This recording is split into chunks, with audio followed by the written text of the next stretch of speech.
What's up, everybody? How you doing? Jaxxsin here today, coming at you after being lost in the desert for a week, and it was amazing, but come back, and one of the things that happened while I was gone, something that I was kind of looking forward to, was the new Neverwinter patch, the Storm King's Thunder, that was promising to add a bunch of class features and things like that, okay? I want to take a closer look at this and see how it affects me, the casual Neverwinter player, because I'm not a hardcore guy. I've only spent $40 on the game. I got the mount and the companion because it got to this point where I was playing it enough. I'm like, yeah, I'm probably still gonna keep playing this. I still do, but I don't play it, nearly enough to warrant some of the costs that they're asking in order to, the pay to win kicks in, because it's definitely pay to win. If you didn't, one could have maybe made the argument that it's not pay to win before this, even though I would have still won that argument. But you can't even make the argument now. It's pay to win. There's character, boosts to 70. You can buy a level 70 character. There's fucking, there's, what else is there now? There's, campaign completion tokens, which basically gives you all the rewards from all of the campaigns, just like immediately.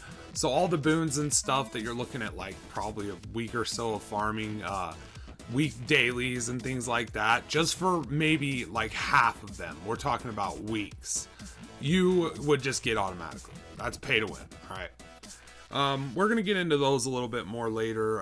I want to talk about the pricing and just like kind of, I don't know, there's this weird thing going on with Neverwinter right now where when I first logged in and I was playing through the new stuff, and I was, I realized, they're expanding on Icewind Dale. This is about Baron Shander. That's cool because like I'm a huge Ari Salvatore fan. I love the books, and to see like my characters and play with them. That's why I continually play this game. Like, I'm not going to lie to you. If this was not a D&D property, if this wasn't in the Forgotten Realms universe, I wouldn't be playing it as much as I have. Like, that's a huge part of why I play it. I have lots of friends, they don't, they tried it out, they just didn't get into it. I understand it, because really, like, that's what's kept me going. And even now, I don't run any of the hardcore endgame activities regularly, I'm not in a huge active guild, like, it's just me and my buddies, and basically I just get on, run some dailies, try to work towards completing the campaign and things like that, because, that's the point of the game, which I don't understand why you would want to buy that. Like, it cuts out over half the gameplay available to you, just shortcuts you to the end game, which I haven't really been able to do a lot of, because the rando group finder is really shitty. It's really awful. There needs to be a better filter for the group finder. It needs to be able to, put you with an appropriate party. I mean, if a dungeon needs a tank, a healer, and 3 DPS, then the motherfucking thing shouldn't be spitting in 5 DPS. I'm sorry. Like, it shouldn't be putting me in a group with 5 DPS. And when I queue, I don't want to have to fucking, like, sit there and wonder if it's just going to be a 1 queue and I get into it, and like I say, it's 4 other DPS, right? And it's just put me in that, and that's my first time queuing, but I want a fresh group, but every time I queue, it just says 1 of 0 selected yes, and once I select yes, that means it's just me in that queue pod. So now it's just, I know that I'm getting put into an ongoing dungeon that's ongoing for a reason, because people obviously can't finish the damn thing. And so, that's my little micro about the group finder. It's just coming from World of Warcraft, like, where it's, you select your role and it puts you in the motherfucking thing from its inception, the group finder. I mean, it used to be like you had to sit there in Orgrimmar or Stormwind or whatever and just try to get a group going to do whatever you wanted to do. But once they added the group finder, I mean, that was there since its inception. Like, this, you're getting a tank, you're getting a healer, and you're getting 3 DPS. Because that's going to solve the problem. Anyway, so that's why I don't participate in the end game too much. So how does this affect me? Like, the casual guy gets on, maybe less than 20 hours a month, probably. Not a big, I get in, do some dailies, maybe once or twice a week, and then I just forget about it for the rest of the time, because I got other games to play, I've got fun games going on. So this one is, it's just one of those that I personally enjoy, because, I get my MMO fix coupled with, I'm a fan of the, the source material. I'm a fan of where I'm playing. I love my character. I mean, I'm playing a drow fucking rogue, you know what I mean? Like, I love my character, so it's fun. But there's all these issues that face this game already that keep me from being more, invested in it. And then after this patch, we have this interesting situation where it's gotten worse. Because all of a sudden, you're no longer getting Astral Diamonds for praying. Let me explain that. Astral Diamonds basically is the currency that you need in order to basically... in order to be able to, without paying money into this game, get endgame gear and things like that, and endgame enchantments, endgame things like that, you pretty much have to have Astral Diamonds. It's the currency used in the auction house, you know what I mean?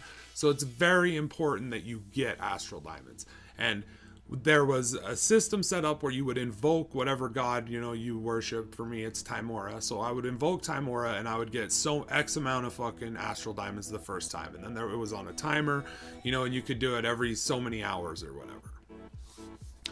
But what they've done now is, instead of that, you have to pray, and it just gives you a bonus towards your next Astral Diamonds earned. So in order to earn Astral Diamonds at this current point in time, you're going to be having to run heroics. Like I said, I don't have a group ready to go. I have a lot of friends that, they played it for a minute. They just weren't as interested into the source material as me.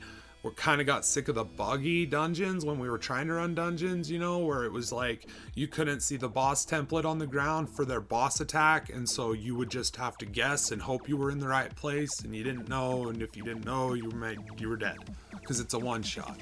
And there's you can't revive your teammates past one death because they want you to buy the scrolls of life, so that to keep you going and in the fight, which they want you to spend money. And this was a thing that has always been keeping me from getting more invested in this, is because at every turn I can tell this game just wants me to give it money. I understand that, dude. And in the beginning, like, it wasn't as profound and apparent until the end game. Once you hit the end game, you really started to see that this game really wanted you to spend a lot of money on it in order to participate in these end game activities. To be fair, there's a lot of content there that's free, like leveling a character, which is interesting and fun, and lots of zones, which they've now added into the campaign tree. All these zones that I went through and meticulously did all of the quests in and finished out all these zones. Every single one of them gave me these rewards, and I was able to get a pet and a bunch of upgrade materials, and just a new mount, like a bunch of cool things, just for, having taken the time when I was leveling my character, not knowing that those were going to be a thing that they gave me. So I got it, you know what I mean? So there's still these things where the casual player like myself is being rewarded for our time invested in the game. But then you hit the end game and it's like it's grind time city in order to get some of these, legendaries and epics and things that you need, or upgrade your weapons into those things, or you know what I mean? Like, you're looking at a lot. You can either fucking hand them over a couple $100 and be sitting pretty on one character, just one character, after a couple $100, or you're looking at months and months and months and months of grind time. So to me, it wasn't a big deal because, like I said, I'm not super invested in this game. It's something I just get on and I'll do some dailies because I'm able to solo everything. I'll just, run around, do some stuff, and then I get out of it. This Astral Diamond thing kills that for me. Because that's one of the reasons I'm getting on and kind of doing it, is because I know that I'm going to get Astral Diamonds, for the whole time I do dailies in this zone. And once I finish them, I can just leave, But I've garnered a little bit of Astral Diamonds that are just sitting there for, later on when I finally get enough to upgrade one of my artifacts, into the next quality and get my item level up a little bit, so I can finally start doing these endgame activities and hopefully get in groups that can complete them. Which, I'm sitting at a 21 something fucking gear score right now, and I still can't get in a goddamn rando heroic group that can finish anything. So there's that. But I'm not getting those anymore, right?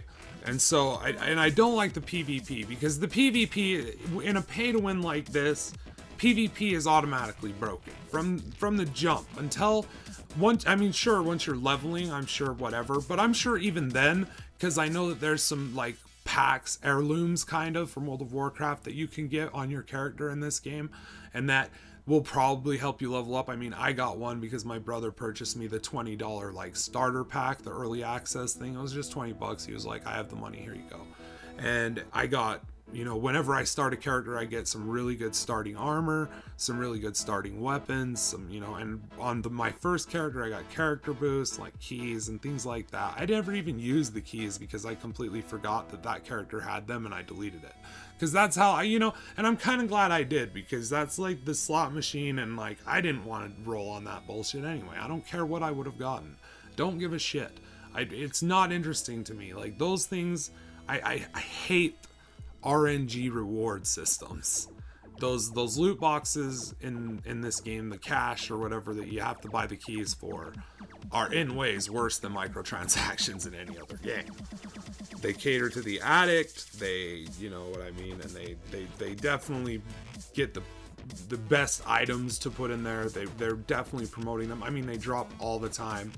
All the time. You get one of those fucking loot boxes off of every other enemy you kill, I swear to God. Anyway, apologies for the digress. I hate these RNG based bullshit. They cater to the addict and they're in every game now, and like, I'm just sick of them. They have no, I mean, whatever. In this game, it's free to play. I especially am disgusted when I see these things in AAA free, you know, AAA free to play. But moving along, you know, this all leads to, you know, I'm not PvPing because PvP is broken in a, you know, pay to win game. So at level 70, if you PvP, you're gonna get your ass kicked unless you've spent months playing the game and gotten those the higher end gear, or you have paid to win.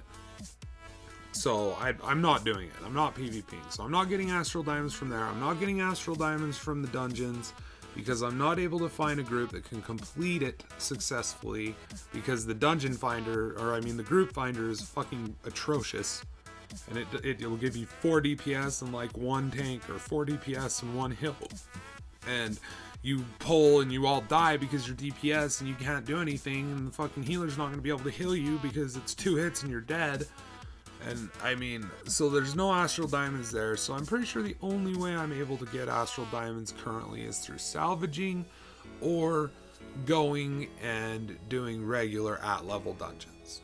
And I mean, I know that dailies also reward Astral Diamonds, so that's cool. There's areas that have dailies that reward Astral Diamonds, unless those have been removed.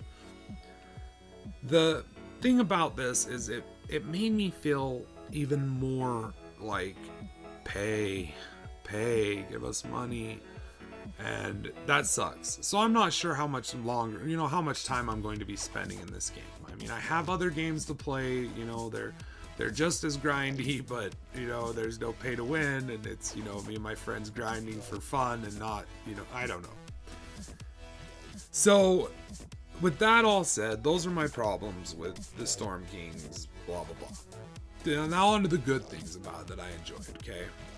First and foremost, the new zone, Burn Shander, one of the 10 towns that makes up the 10 towns, go figure, is added in Icewind Dale. So they're expanding on Icewind Dale. This gives me hope that in the future we're going to see more of the 10 towns and more campaigns up here. That, you know, because I love Icewind Dale. It's very cool. I'm a huge fan of the books. They added Wulfgar is in the game now. You actually see Wulfgar and run a quest with Wulfgar, and that was really cool. It felt like the first time when I saw Drizzt and when I saw Bruenor, it felt like that. Just surreal, like seeing Pwent, that was fucking awesome. He was like a vampire, man. I was like, what the fuck is going on right now? I didn't make it that far. I don't know if that was in the books or not even, but it threw me. I was like, Pwent's a vampire leading a fucking bunch of drow vampires in Gauntlgrim? Because the last I left off is they were headed back to Gauntlgrim and they had found it, but Bruenor had realized that it was a testament of orcs and dwarfs living together in peace. And so that's what he took from it, and, you know, that's where I left off in the story. That's the last books I read. But that said, it was awesome to see Wulfgar. He flew in and saved my life from a Yeti. He had Aegis Fang on him. You know, that was awesome. Just like killing those demons with Bruenor and Drizzt was awesome, and Guinevere. So that was really cool. I love the way the thing looks. Like, all of the areas in this, I mean, all of Burn Shander in this area is very cool. I like the new zone. The music, the new music for this little expansion, whatever have you, new campaign, whatever update, is very cool. There's probably a lot of good things with the classes. I haven't really explored it further. I just have the one character, so I haven't been looking into, you know, like I heard that there was class fixes and that they had done rebalancing and things had been changed a little bit.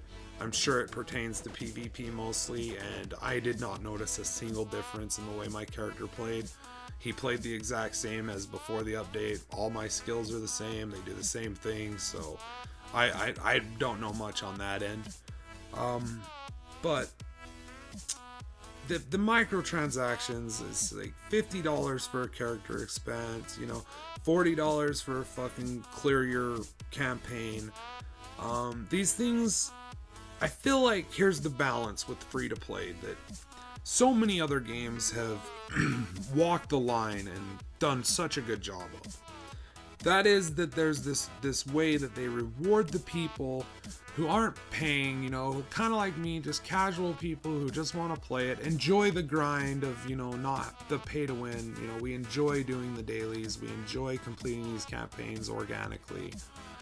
And then with the people who want to spend lots of money on the shit and get boosted.